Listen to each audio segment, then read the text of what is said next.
Once upon a time, in a small village near a forest, lived a poor woodcutter named Kareem. Every day he went to the forest to cut wood and sell it in the market. That was the only way he earned money to feed his family.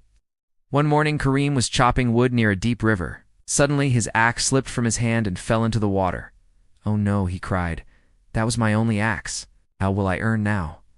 Kareem sat sadly on a rock. "Oh, shush." Just then, a bright light appeared above the river, and a beautiful fairy rose from the water.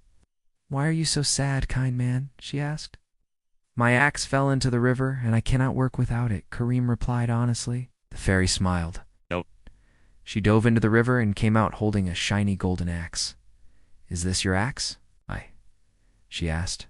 Kareem looked at the golden axe and shook his head. "Oh, no, that is not mine. My axe was old and made of iron." The fairy went back into the water and came out with a silver axe. "Is this your axe?" she asked again. Kareem smiled but said, "No, that's not mine either. Mine is just a simple iron axe." The fairy nodded and disappeared under the water once more.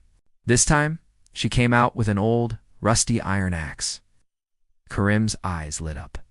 "Yes, that's my axe," he said happily.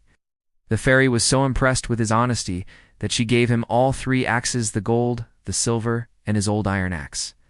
"Because you were honest, you were rewarded," she said before flying away. Kareem went home joyfully, and from that day on, he was never poor again. He shared his story with everyone in the village, and people learned a valuable lesson.